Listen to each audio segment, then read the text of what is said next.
पूरे देश में एक ही चर्चा है और एक ही विषय है कि अफ़गानिस्तान पर तालिबानियों का कब्ज़ा हो गया है, हुकूमत तालिबानियों की हो गई है। इस वक्त हम जयपुर में मौजूद हैं और जयपुर में कुछ व्यापारी हैं जो ज्वेलरी का काम, अफ़गानिस्तान के निवासी हैं और वो रेगुलर ज्वेलरी का काम करने जयपुर आते हैं। और इस वक्त वो जयपुर में है। बीते 20 दिनों से, जब से समस्या आई है, जब से यहीं पर रुके हुए हैं जयपुर के एक होटल में। सबसे पहले मैं इनसे बात कर लूँगा। सर, आपका नाम क्या है? जी, मोहम्मद ज़हीर है नाम मेरा। जहीर जी, क्या स्थिति है, परिस्थिति है और परिवार वालों से कब बातचीत हुई, क्या बातचीत हुई? अभी आप बता रहे थे रात भर सोई नहीं, क्या टेंशन रहती है? जी, टेंशन तो यही हर कोई चाहता है कि एक सुकून के लाइफ ज़िंदगी गुजार दे। तो जब परिवार वाले परेशानी में हो, हालात आपको पता है काबुल में, अफ़गानिस्तान में एकदम से चेंज हो गए। तो कोई गारंटी नहीं है किसी का भी वो अफ़गानिस्तान के सिक्योर रहने का, क्योंकि ये तो एक बड़ा प्रूफ है कि दुनिया के सब एम्बेसी निकल रहे हैं। हालांकि वो लोग मीडिया में बता रहे हैं तालिबान कि अब उनको कोई परेशानी नहीं है, ना लोगों को कोई परेशान होने की ज़रूरत है। लेकिन आपने देखा हज़ारों की तादाद में लोग एयरपोर्ट जमा हो गए, मुल्क से फ़रार होने की कोशिश कर रहे हैं। एम्बेसी, दुनिया के सब में एम्बेसी जा रहे हैं रोज़ बरोज़। तो ये सब जान निकालने की कोशिश कर रहे हैं। तो अगर हम डर रहे हैं तो ये एम्बेसी क्यों निकल रहे हैं? किसी को एतबार नहीं है अफ़गानिस्तान के हालात का, कल को क्या हो सकता है, क्योंकि फ़ौज ख़त्म हो गई, सिक्योरिटी ख़त्म हो गई, पुलिस ख़त्म हो गया, सब कुछ ख़त्म हो गया, प्राइम मिनिस्टर चला गया। तो अभी तालिबान कौन है, कौन जानता है? अभी तक दुनिया में कोई भी एक कंट्री ने उसको एक्सेप्ट नहीं किया है। 4 दिन हो गए उसके हुकूमत को, गवर्नमेंट को, ना उसके सरकार का पता है, कुछ भी नहीं है। कौन है ये लोग? तो कोई गारंटी नहीं है तालिबान का कि कल को क्या हो सकता है। आपके परिवार वालों से आपकी बातचीत हुई, वो कितना डरे हुए हैं, क्या प्रॉब्लम्स है वहाँ पे, क्या समस्याएं आ रही है? जी, कल एक बार बात हुई उनसे, तो आज से कोई कांटेक्ट नहीं हो रहा है। कल उसने बताया कि बिजली भी नहीं होता है और मोबाइल कार्ड्स फ़िलहाल नहीं मिल रहे हैं मार्केट में। तो कल बात हुआ था, वो परेशान है बेचारे, छोटे छोटे बच्चे हैं। कौन कौन है परिवार में? एक बीवी और 4 बच्चे हैं।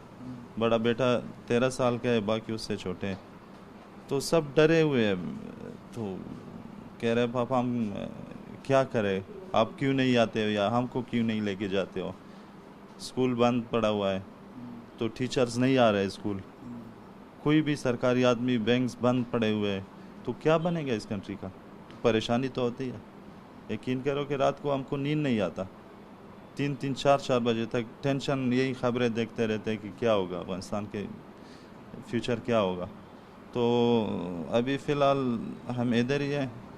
फ़िलहाल तो कोई इरादा नहीं है जाने का। तो हम यही भारत सरकार से एक रिक्वेस्ट करते हैं कि जल्द से जल्द हमारी फैमिली का वीज़ा इशू करें, ताकि उसको हम ले आ सकें इधर इंडिया।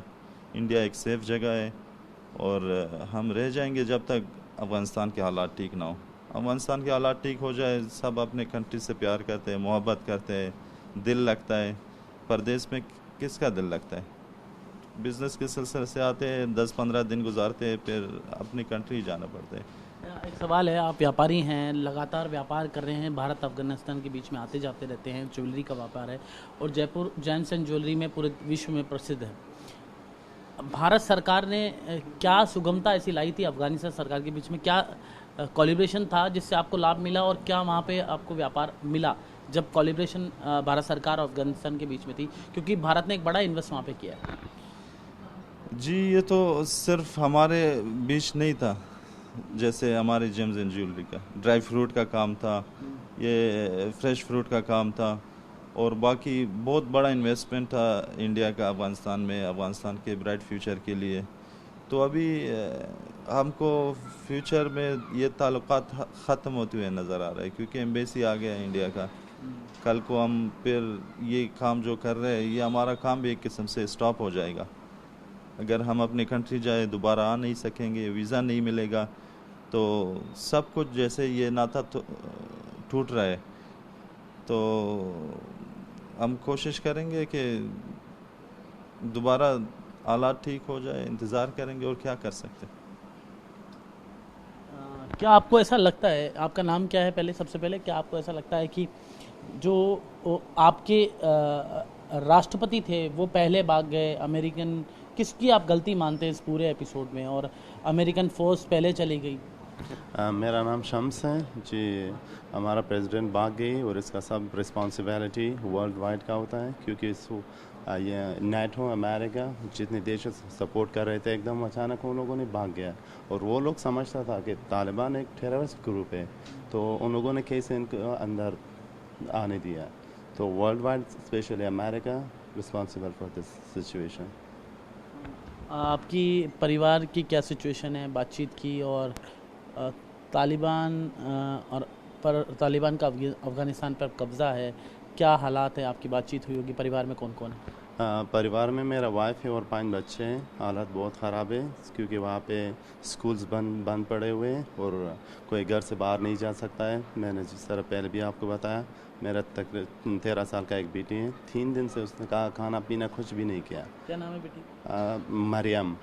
तो कल रात मेरे वाइफ ने बताया कि ऐसा पोजीशन है। फिर मैंने उससे बात किया कि बेटे क्यों ऐसा है। उसने कहा कि हम सुने हुए हैं और मीडिया में आ रहा है कि तालिबान जो 12 साल के से एज ऊपर है और घरों में ज़बरदस्ती घुस जाते हैं और लड़की को अपने साथ ले जाता है। तो इतना बुरा असर पड़ा है बच्चों के जहन पे, और किसी का माल जान सेफ नहीं है। कोई वो नहीं कर सकता है, गारंटी नहीं कर सकता है कि कब क्या हो जाएगा, और माल जान कोई सेफ नहीं है।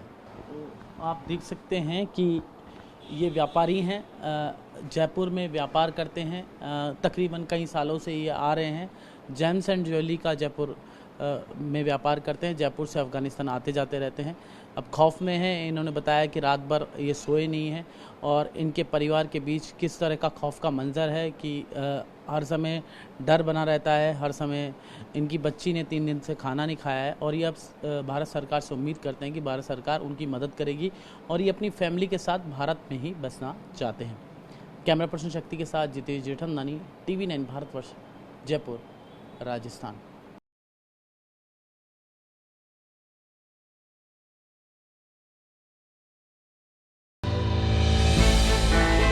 हमने की गलती फिर एक बार, कोरोना ने किया दोबारा प्रहार। मास्क, 2 गज दूरी, करें अपनी सुरक्षा खुद।